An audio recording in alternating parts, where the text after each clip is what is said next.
பண மோசடி வழக்கு தொடர்பாக ரிலையன்ஸ் குழும தலைவர் அனில் அம்பானிக்கு தொடர்புடைய இடங்களில் அமலாக்கத்துறை சோதனை நடத்தியது. அனில் அம்பானியின் தனிப்பட்ட வீட்டை தவிர்த்து அவருக்கு தொடர்புடைய 50க்கும் மேற்பட்ட இடங்களில் அமலாக்கத்துறையினர் சோதனை நடத்தினர். அனில் அம்பானியின் ரிலையன்ஸ் குழும நிறுவனங்கள் மீது சிபிஐ பதிவு செய்துள்ள முதல் தகவல் அறிக்கையின் அடிப்படையில் அமலாக்கத்துறை இந்த சோதனையை நடத்தியதாக கூறப்படுகிறது. சமீபத்தில் அனில் அம்பானியை மோசடியாளர் என பாரத ஸ்டேட் வங்கி அறிவித்திருந்தது. இந்நிலையில் எஸ் வங்கி கடன் மோசடி வழக்கு தொடர்பான விசாரணையை அமலாக்கத்துறை வேகப்படுத்தியுள்ளது.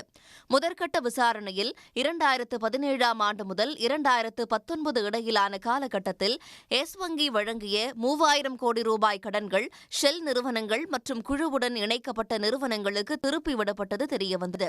கடன் வழங்கப்படுவதற்கு முன்பு எஸ் வங்கி அதிகாரிகள் சிலரின் வங்கிக் கணக்கிற்கு பெருந்தொகை வந்து சேர்ந்ததும் விசாரணையில் கண்டுபிடிக்கப்பட்டுள்ளது.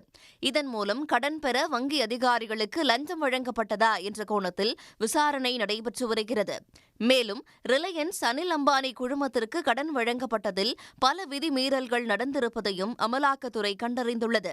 இந்த விவகாரம் தொடர்பாக தேசிய வீட்டு வசதி வங்கி, செபி, தேசிய நிதி அறிக்கையிடல் ஆணையம், பேங்க் ஆஃப் பரோடா போன்ற பிற அமைப்புகள் கொடுத்த தகவல்களின் அடிப்படையில் அமலாக்கத்துறை விசாரணை நடத்தி வருகிறது. உடனுக்குடன் செய்திகளை தெரிந்து கொள்ள சன் நியூஸ் பெல் ஐகானை கிளிக் பண்ணுங்க.